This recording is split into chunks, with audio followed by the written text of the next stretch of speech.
The Enchanted April. Chapter 15.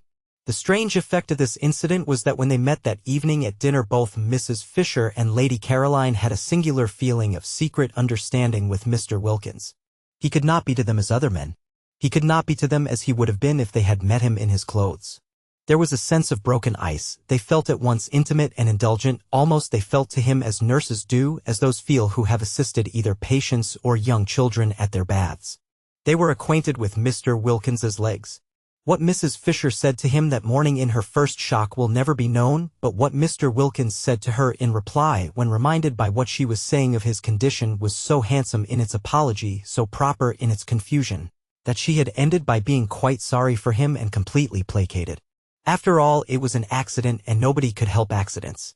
And when she saw him next at dinner, dressed, polished, spotless as to linen and sleek as to hair, she felt this singular sensation of a secret understanding with him and, added to it, of a kind of almost personal pride in his appearance. Now that he was dressed, which presently extended in some subtle way to an almost personal pride in everything he said.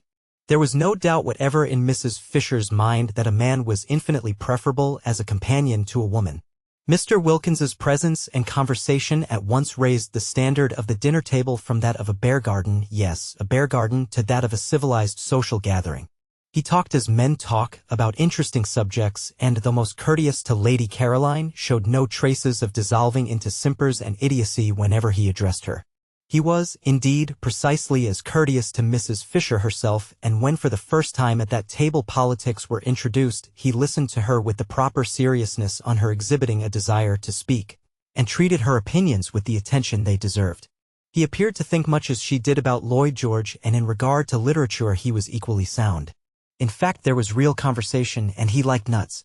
How he could have married Mrs. Wilkins was a mystery. Lottie, for her part, looked on with round eyes. She had expected Mellersh to take at least 2 days before he got to this stage, but the San Salvatore spell had worked instantly.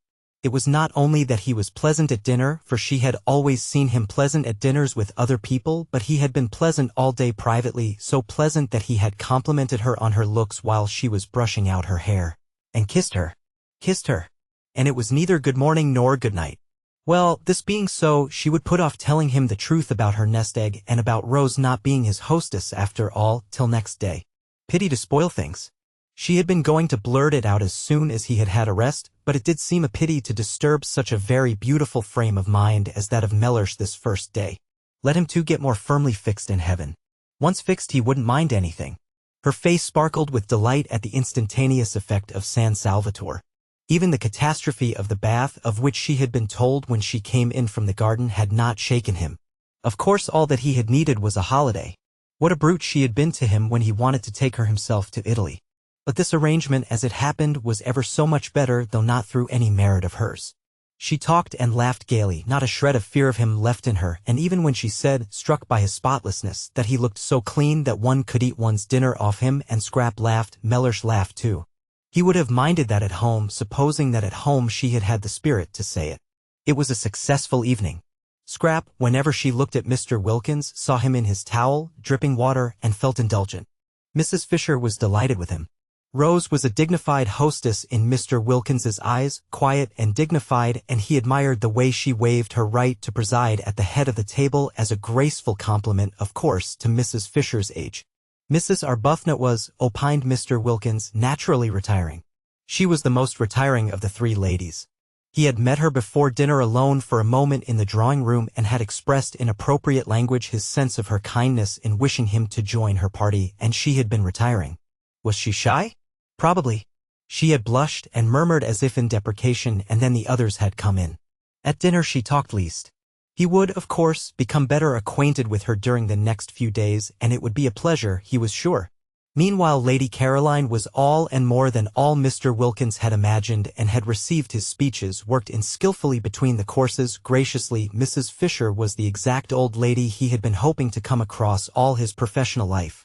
And Lottie had not only immensely improved, but was obviously au mieux. Mr. Wilkins knew what was necessary in French with Lady Caroline.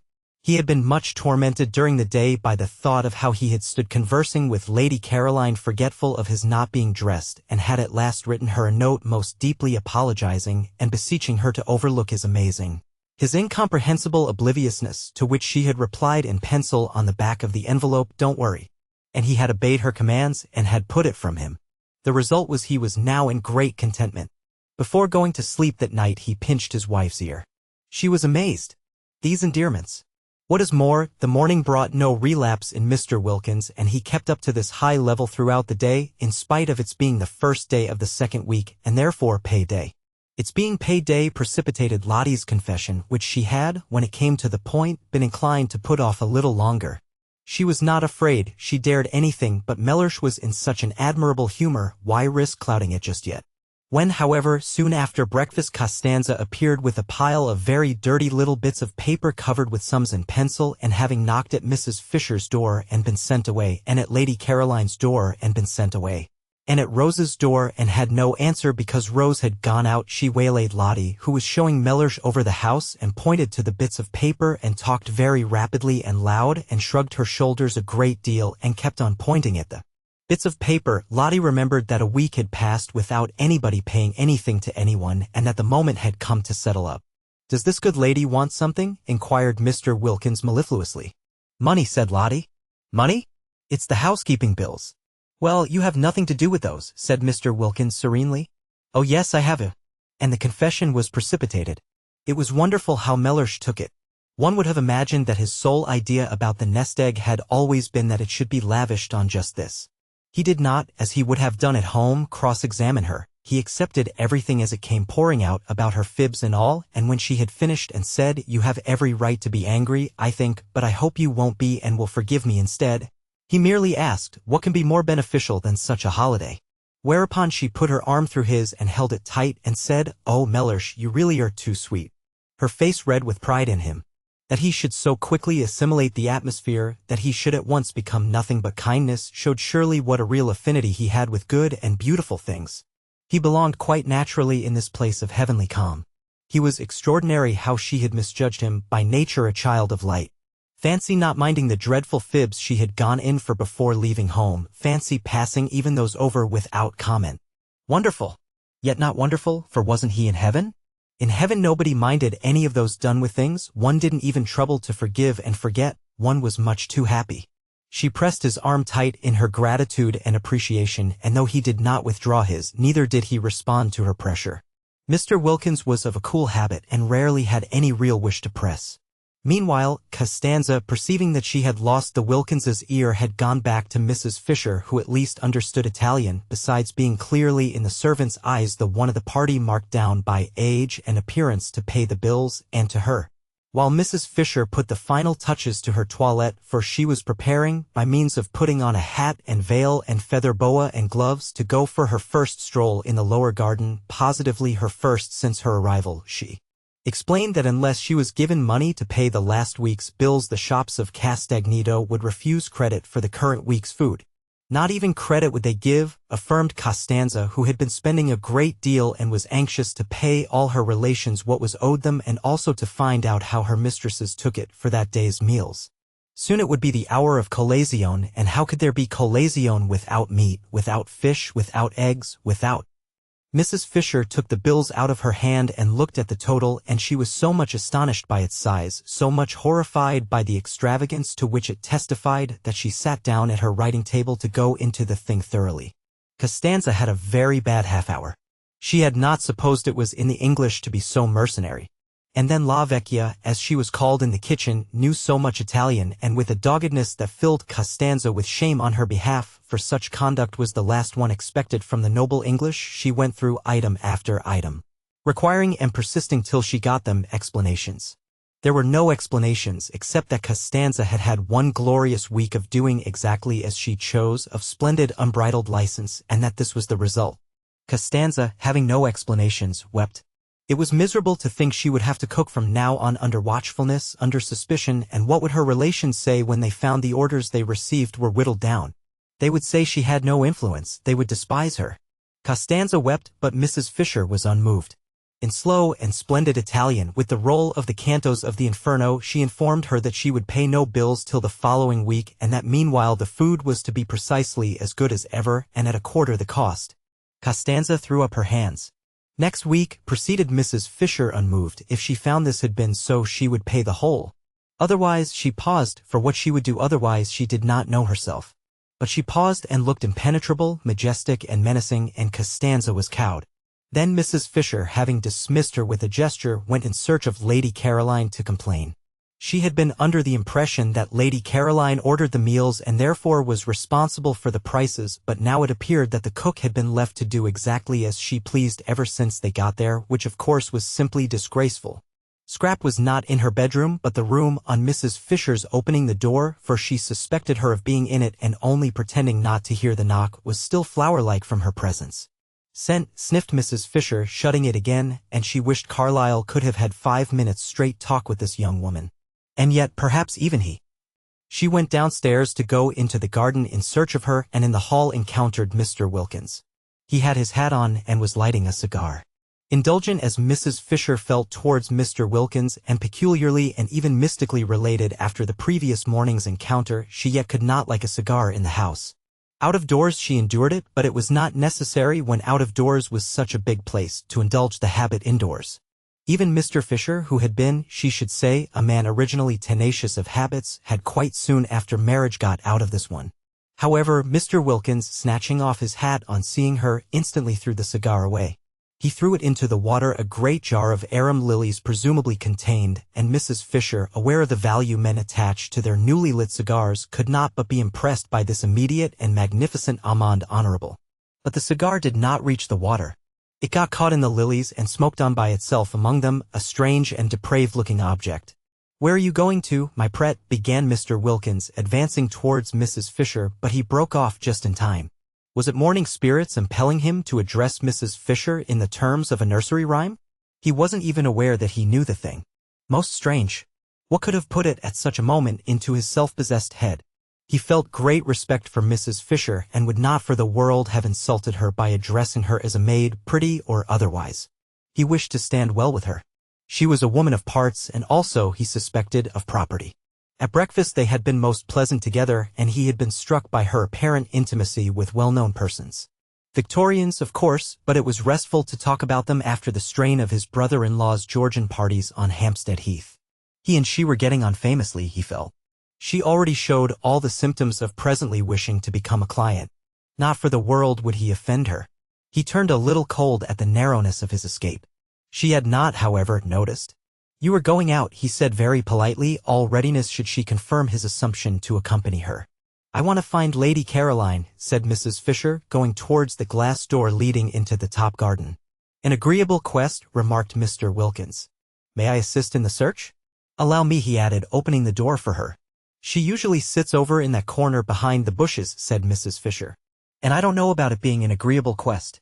She has been letting the bills run up in the most terrible fashion and needs a good scolding." "Lady Caroline," said Mr. Wilkins, unable to follow such an attitude.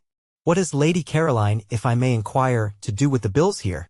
The housekeeping was left to her, and as we all share alike it ought to have been a matter of honor with her, eh? But Lady Caroline housekeeping for the party here? A party which includes my wife? My dear lady, you render me speechless. Do you not know she is the daughter of the Droitwiches?" "Oh, is that who she is?" said Mrs. Fisher, scrunching heavily over the pebbles towards the hidden corner. "Well, that accounts for it. The muddle that man Droitwich made in his department in the war was a national scandal. It amounted to misappropriation of the public funds. But it is impossible, I assure you, to expect the daughter of the Droitwiches," began Mr. Wilkins earnestly. "The Droitwiches," interrupted Mrs. Fisher, "are neither here nor there. Duties undertaken should be performed. I don't intend my money to be squandered for the sake of any Droitwiches. A headstrong old lady. Perhaps not so easy to deal with as he had hoped. But how wealthy? Only the consciousness of great wealth would make her snap her fingers in this manner at the Droitwiches." Lottie, on being questioned, had been vague about her circumstances and had described her house as a mausoleum with goldfish swimming about in it, but now he was sure she was more than very well off. Still, he wished he had not joined her at this moment, for he had no sort of desire to be present at such a spectacle as the scolding of Lady Caroline Dester. Again, however, he was reckoning without Scrap. Whatever she felt when she looked up and beheld Mr. Wilkins discovering her corner on the very first morning, nothing but angelicness appeared on her face. She took her feet off the parapet on Mrs. Fisher's, sitting down on it and listening gravely to her opening remarks as to her not having any money to fling about in reckless and uncontrolled household expenditure, interrupted her flow by pulling one of the cushions from behind her head and offering it to her. "Sit on this," said Scrap, holding it out. "You'll be more comfortable." Mr. Wilkins leapt to relieve her of it. "Oh, thanks," said Mrs. Fisher, interrupted. It was difficult to get into the swing again. Mr. Wilkins inserted the cushions solicitously between the slightly raised Mrs. Fisher and the stone of the parapet, and again she had to say thanks. It was interrupted. Besides, Lady Caroline said nothing in her defense. She only looked at her and listened with the face of an attentive angel. It seemed to Mr. Wilkins that it must be difficult to scold a Dester who looked like that and so exquisitely said nothing. Mrs. Fisher, he was glad to see, gradually found it difficult herself, for her severity slackened, and she ended by saying lamely, "You ought to have told me you were not doing it." "I didn't know you thought I was," said the lovely voice. "I would now like to know," said Mrs. Fisher, "what you propose to do for the rest of the time here." "Nothing," said Scrap, smiling. "Nothing? Do you mean to say it?" "If I may be allowed, ladies," interposed Mr. Wilkins in his suavest professional manner, to make a suggestion. They both looked at him, and remembering him as they first saw him, felt indulgent. "I would advise you not to spoil a delightful holiday with worries over housekeeping." "Exactly," said Mrs. Fisher. "It is what I intend to avoid." "Most sensible," said Mr. Wilkins. "Why not, then," he continued, "allow the cook, an excellent cook, by the way, so much a head per diem." Mr. Wilkins knew what was necessary in Latin, "and tell her that for this sum she must cater for you, and not only cater but cater as well as ever. One could easily reckon it out.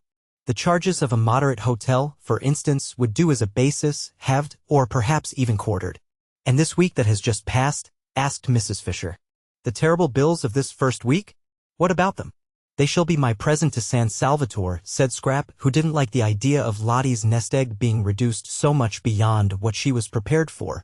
There was a silence. The ground was cut from under Mrs. Fisher's feet. "Of course, if you choose to throw your money about," she said at last, disapproving but immensely relieved, while Mr. Wilkins was wrapped in the contemplation of the precious qualities of blue blood. This readiness, for instance, not to trouble about money, this free-handedness, it was not only what one admired in others perhaps more than anything else, but it was extraordinarily useful to the professional classes. When met with, it should be encouraged by warmth of reception. Mrs. Fisher was not warm. She accepted, from which he deduced that with her wealth went closeness, but she accepted grudgingly. Presents were presents, and one did not look them in this manner in the mouth, he felt, and if Lady Caroline found her pleasure in presenting his wife and Mrs. Fisher with their entire food for a week, it was their part to accept gracefully. One should not discourage gifts. On behalf of his wife, then, Mr. Wilkins expressed what she would wish to express, and remarking to Lady Caroline, with a touch of lightness, for so should gifts be accepted in order to avoid embarrassing the donor, that she had in that case been his wife's hostess since her arrival, he turned almost gaily to Mrs. Fisher and pointed out that she and his wife must now jointly write Lady Caroline the customary letter of thanks for hospitality. "A Collins," said Mr. Wilkins, who knew what was necessary in literature. "I prefer the name Collins for such a letter to either that of board and lodging or bread and butter. Let us call it a Collins." Scrap smiled and held out her cigarette case. Mrs. Fisher could not help being mollified. A way out of waste was going to be found, thanks to Mr. Wilkins, and she hated waste quite as much as having to pay for it. Also a way was found out of housekeeping. For a moment she had thought that if everybody tried to force her into housekeeping on her brief holiday by their own indifference, Lady Caroline, or inability to speak Italian, the other two, she would have to send for Kate Lumley after all. Kate could do it. Kate and she had learned Italian together. Kate would only be allowed to come on condition that she did do it. But this was much better, this way of Mr. Wilkins's. Really a most superior man. There was nothing like an intelligent, not too young man for profitable and pleasurable companionship. And when she got up, the business for which she had come being settled, and said she now intended to take a little stroll before lunch, Mr. Wilkins did not stay with Lady Caroline, as most of the men she had known would, she was afraid, have wanted to it. He asked to be permitted to go and stroll with her, so that he evidently definitely preferred conversation to faces. A sensible, companionable man. A clever, well-read man. A man of the world. A man. She was very glad indeed she had not written to Kate the other day. What did she want with Kate? She had found a better companion. But Mr. Wilkins did not go with Mrs. Fisher because of her conversation, but because, when she got up and he got up because she got up, intending merely to bow her out of the recess, Lady Caroline had put her feet up on the parapet again, and arranging her head sideways in the cushions had shut her eyes. The daughter of the Droitwiches desired to go to sleep. It was not for him, by remaining, to prevent her.